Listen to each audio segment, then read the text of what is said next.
Hello दोस्तों, आप सभी का स्वागत है करंट अफेयर्स के आज के सेशन में। और आज है 13 फरवरी। तो चलिए शुरू करते हैं आज का करंट अफेयर MCQ।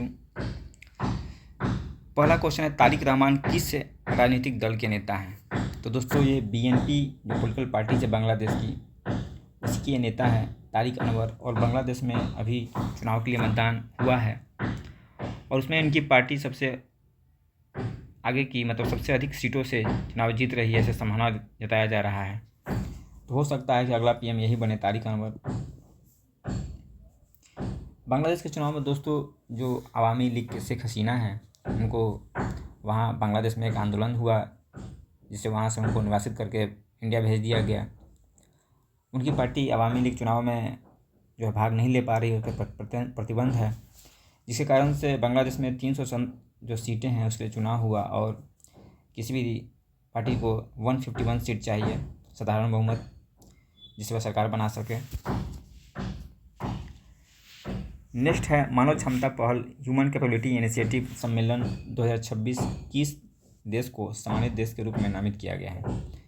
तो एक ऑनर कंट्री के रूप में यहाँ पर यूनाइटेड किंगडम को सम्मानित देश के रूप में नामित किया गया है मानव क्षमता पहल में। और ये मई में रियाद में होने वाला है और इसका मुख्य विषय होगा मानव संहिता, ह्यूमन कोड। इसी विषय के तहत ये सम्मेलन आयोजित किया जाएगा। नेक्स्ट है, प्रधानमंत्री नरेंद्र मोदी द्वारा उद्घाटन किए जाने वाले नए प्रधानमंत्री कार्यालय का नाम क्या है? तो नया PMO ऑफिस का नाम सेवा तीर्थ रखा गया है और इसका उद्घाटन प्रधानमंत्री मोदी करेंगे।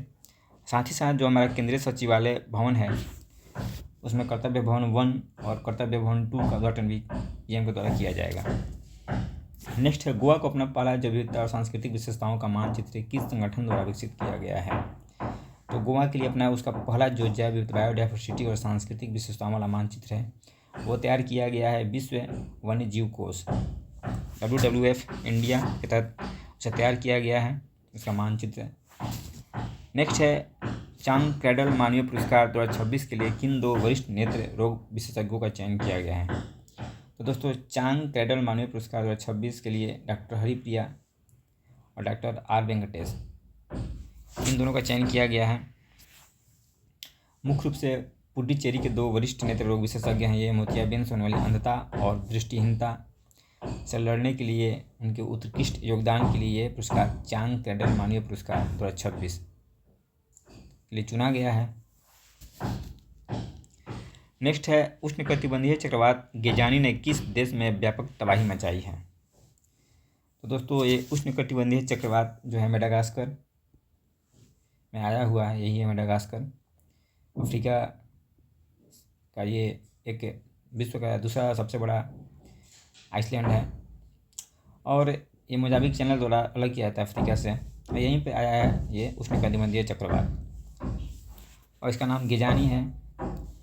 उष्णकटिबंधीय चक्रवात दोस्तों मुख्य रूप से इसके लिए आवश्यक दशाएं हैं कि समुद्र का जो जल है उसका तापमान 27 डिग्री के आसपास होना चाहिए, ठीक है। और वहाँ पे एक लो प्रेशर जोन, यहाँ पे एक लो प्रेशर जोन होना चाहिए, हवाएं ताकि तेज़ी से इसके सेंटर की ओर मूव करें। और विंड शेयरिंग जो है, यानी नीचे की हवा ऊपर की हवा, इनकी दिशाओं में और इनकी गति में ज़्यादा अंतर नहीं होना चाहिए, नहीं तो ये चक्रवात कमज़ोर हो जाता है। और मुख्य रूप से ये 5 डिग्री साउथ और 5 डिग्री नॉर्थ दोनों अक्षांशों में आते हैं, लैटिट्यूड में आते हैं। जो भूमध्य रेखा है वहाँ पर 43 फोर्स 0 डिग्री सी पे 43 फोर्स 0 होता है, इसलिए वहाँ पर चक्रवात का अंत हो जाता है, नहीं आता है बहुत। तो ये याद रखिएगा, गेजानी मेडागास्कर के पास आया हुआ है। नेक्स्ट है, कौशल रथ पहल किस मंत्रालय द्वारा शुरू की गई है? तो ये शुरू किया गया केंद्रीय इलेक्ट्रॉनिक्स सूचना प्रौद्योगिकी मंत्रालय, कौशल रथ पहल। मुख्य रूप से दोस्तों इसमें युवा AI फॉर ऑल जो आर्टिफिशियल इंटेलिजेंस है उसके बारे में जानकारी देने के लिए यह एक पाठ्यक्रम के रूप में है और पूरी तरह से निःशुल्क है।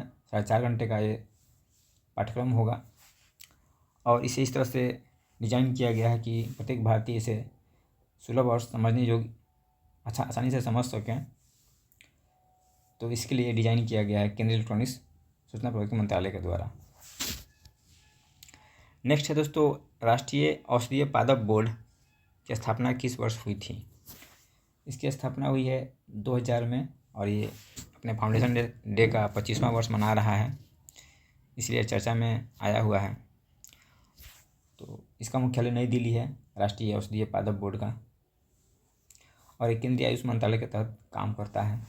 बिहार से देखते हैं दोस्तों, राष्ट्रीय परिवार स्वास्थ्य सर्वेक्षण 5 के अनुसार बिहार में 15 से 49 वर्ष की लगभग कितने प्रतिशत महिलाएं एनीमिया से पीड़ित है। तो लगभग 63% इसमें डाटा दिया गया है कि जो बिहार की महिलाएं हैं उसमें एनीमिया, खून की कमी, मुख्य रूप से आयरन की कमी से ये होता है। तो 63% महिलाएं एनीमिया से पीड़ित हैं। इसके लिए एनीमिया को दूर करने के लिए आयरन युक्त भोजन करना चाहिए, खास करके हरी पत्तेदार सब्जियां हो या फिर सेव हो, अनार वगैरह, ड्राई फ्रूट्स वगैरह। नेक्स्ट है, अमृत भारत रेलवे स्टेडियम का निर्माण बिहार के किस शहर में किया जाएगा। तो दोस्तों ये हाजीपुर में इसका निर्माण होगा, अमृत भारत रेलवे स्टेडियम, और इसके लिए 7.1 करोड़ रुपये इस पर खर्च आएगा इस स्टेडियम पर। तो आज के करंट में दोस्तों इतना ही था। Thank you.